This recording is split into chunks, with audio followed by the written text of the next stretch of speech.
ಅಂತೇಳಿ ಎಷ್ಟು ವರ್ಷಗಳಿಂದ ಬೋಧಿಸ್ತಾ ಇದ್ದಾರೆ. ನಾವು ಬೋಧ ಹೇಳಿ ನಾವು ಬೋಧಿಸ್ತಾ ಇದ್ದೀವಿ, ಬೋಧಿಸ್ತಾ ಇದ್ದೀವಿ. ಎಷ್ಟೋ ವರ್ಷಗಳಿಂದ ನಾನಲ್ಲರಿ ಬೋಧಿಸಿದ್ದು.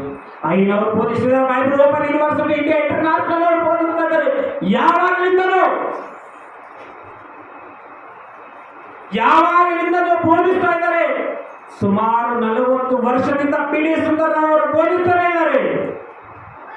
ನಿನ್ನ ನೆರೆಯವನನ್ನು ನಿನ್ನಂತೆಯೇ ಪ್ರೀತಿಸಬೇಕೆಂಬ ವಾಕ್ಯನ ನೀವು ಆಲೋಚನೆ ಮಾಡಿದ್ರೆ ಮನುಷ್ಯನ ಆಯಸ್ಸು ಸ್ವಲ್ಪ ಹೊತ್ತು ಸ್ವಲ್ಪ ಹೊತ್ತು ಇದ್ದು ಸ್ವಲ್ಪ ಹೊತ್ತಿಗೆ ಮಾಯವಾಗುವಂಥದ್ದು. ಅಂದ್ರೆ ಎಂತಲೋ ಕನಪಡಿ ಏನ್ರಿ, ನೀವು ಎಲ್ಲಿದೆ ಈ ಮಾತು? ಬೈಬಲಲ್ಲಿ ಇದೆ ಈ ಮಾತು. ಅದೊಂದು ವಿಡಿಯೋ ಸ್ವಲ್ಪ ಇನ್ನೊಂದು ವಿಡಿಯೋ ಇದೆ ನೋಡಿ, ಬೈಬಲಲ್ಲಿ ಇದೆ ಅಲ್ಲ ಈ ಮಾತು. ಸ್ವಲ್ಪ ಹೊತ್ತು ಕಾಣೆಯಾಗಿ ಕಂಡು ನೀರಿನ ಮೇಲೆ యాకోబు పత్రిక గురించి ఎంతో ప్రయత్నం చేస్తున్నాం కదా సార్. ఒకవేళ జీవితంలో ఈ రోజు ఆఖరి రోజైతే అల్లసిపోయిన తల్లిదండ్రులు ఇష్టపడతాడా? క్షణభంగురమైనటువంటి జీవితం గురించి ఎంతో ప్రయత్నం చేస్తున్నాం కదా సార్. ఏ ఉద్యోగం చేయాలి, ఏ వ్యాపారం పెట్టాలి, పిల్లవాడిని ఏ కాలేజీలో చదివించాలి, ఎలా నేను నా స్కిల్స్ ని పెంచుకోవాలి, ఎలా నేను సుఖంగా బ్రతకాలి, ఈ ప్రయత్నంలో ఎప్పుడు గుండె అయిపోతుందో తెలియదు, ఎప్పుడు తీసుకెళ్తారో ఎవరికో తెలియదు. అందుకని ఎలా రూమ్ లో అంటున్నాడు, ప్రజలారా మీకు ప్రపంచం యొక్క బాహ్య స్వరూపం మాత్రమే తెలుసు. ఈ ప్రపంచంలో ఎలా నేను హాయిగా ఉండాలి, సుఖంగా ఉండాలి, ఎలా నేను విలాసవంతమైనటువంటి జీవితాన్ని గడపాలి, నా బిడ్డల్ని నేను ఏ విధంగా సుఖంగా పెంచి పెద్ద చేయాలి, వాళ్ళకి ఏ విధంగా ఆస్తులు కూడా పెట్టాలి, దీని మీద మన జీవితం మొత్తం కూడా ఆయన ప్రసాదించినటువంటి జ్ఞానాన్ని, ఈ అపూర్వమైనటువంటి ఈ దేహాన్ని ఈ ప్రపంచం కోసమే ఆలోచన చేస్తూ అలానే ఒకరోజు సమాధిలోకి వెళ్ళిపోయి ఉంటున్నాం.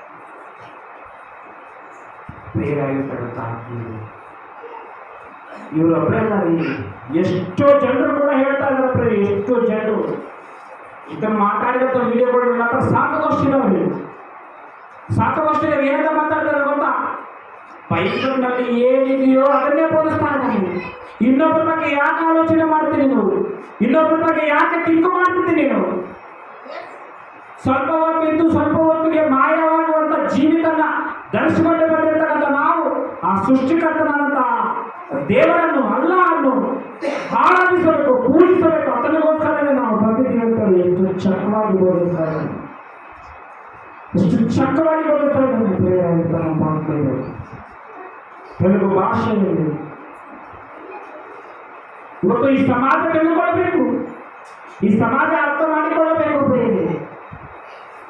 ಬೈಬಲ್ನಲ್ಲಿ ಹೇಳಿರುವ ಮಾತುಗಳು ಅನೇಕ ಇದ್ದಾವೆ, ಅನೇಕರು ಬೋಧಿಸ್ತಾ ಇದ್ದಾರೆ. ಅನೇಕರು ಇವತ್ತು ಬೋಧ ಅನ್ನೋದು ಏನ್ರಿ ವಿಷಯ ಹೇಳ್ತಾರೆ ನಮಗೆ. ಬೋಧ ಅನ್ನೋದು ಅಂದ್ರೆ ಒಂದು ಪುರಾಣ ಗ್ರಂಥ ಆಗಿರ್ಬೋದು, ಒಂದು ಭಗವದ್ಗೀತೆ ಆಗಿರ್ಬೋದು, ಅಂದ್ರೆ ಇನ್ನೂ ಅನೇಕ ಗ್ರಂಥಗಳಿದ್ದಾವೆ. ಆ ಗ್ರಂಥಗಳನ್ನ ಯಾವ ರೀತಿಯಲ್ಲಿ ಸಮಾಜಕ್ಕೆ ಬೋಧಿಸಬೇಕು, ಸಮಾಜದಲ್ಲಿ ಯಾವ ರೀತಿಯಲ್ಲಿ ಬೋಧನೆ ಮಾಡಬೇಕು ಅಂತೇಳಿ ತೋರಿಸಿಕೊಟ್ಟಿರುವಂಥವ್ರು ಯಾರು ಹೇಳ್ರಿ ನೋಡಿ? ಯಾರೇ ಇದಕ್ಕ ಮೂಲ ಪುರುಷರು?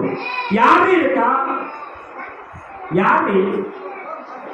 ಕ್ರೈಸ್ತವರಿಗೆ ಏನಾದ್ರು ಬೈಬಲ್ ಯಾವ ರೀತಿಯಲ್ಲಿ ಬೋಧನೆ ಮಾಡೋದು ಗೊತ್ತಿದ್ದಾರೆ ಎಲ್ಲರಿಗೆ. ಏನು ಕ್ರೈಸ್ತವರಿಗೆ ಗೊತ್ತು? ಅಲೆಲೂಯ, ಆಶೀರ್ವಾದ, ಸ್ವಸ್ಥತೆ, ಐಶ್ವರ್ಯ ಇದೇ ಗೊತ್ತಿತ್ತು. ಬೈಬಲ್ ತತ್ವವನ್ನು ಮೊದಲನೇದಾಗಿ ಯಾವ ರೀತಿಯಲ್ಲಿ ವಿಭಜಿಸಬೇಕು, ಯಾವ ರೀತಿಯಲ್ಲಿ ಬೋಧನೆ ಮಾಡಬೇಕು, ಸಮಾಜಕ್ಕೆ ಯಾವ ರೀತಿಯಲ್ಲಿ ಜ್ಞಾನ ಹೇಳ್ಬೇಕಂತೇಳಿ ಮೊಟ್ಟ ಮೊದಲು ತೋರಿಸಿಕೊಟ್ಟಿರುವಂಥ ವ್ಯಕ್ತಿ ಏಕೈಕ ನಮ್ಮ ಆತ್ಮೀಯ ತಂದಾಗಿರ್ತಕ್ಕಂಥ ಜಯಸ್ವಾಮಿ ಅವರು. ಎಷ್ಟೋ ಜನ ಅದನ್ನ ವಾಕ್ಯನ ಫಾಲೋ ಮಾಡ್ತಾ ಇದ್ದಾರೆ. ಎಷ್ಟೋ ಜನ ಪ್ರಿಯರಾಗಿರ್ತಕ್ಕಂಥ ನೀವು ಆಲೋಚನೆ ಮಾಡಿ, ಪ್ರಿಯರಾಗಿರ್ತಕ್ಕಂಥ ಆತ್ಮೀಯರು ನೀವು ಆಲೋಚನೆ ಮಾಡಿ. ನಿಮ್ಮೆಲ್ಲರಿಗೂ ಒಂದು ಕ್ವಶನ್ ಇರ್ತದೆ, ನಿಮ್ಮೆಲ್ಲರಿಗೆ ಒಂದು ಕ್ವಶನ್. ಕರೆಕ್ಟ್ ಆನ್ಸರ್ ಹೇಳ್ಬೇಕು ನೀವು. ಯಾಕಂದ್ರೆ ಒಂದು ರೋಗ ಇದೆ ಈ ಸಮಾಜದಲ್ಲಿ. ಒಂದು ಮಹಾ ದೊಡ್ಡ ರೋಗ ಇದೆ.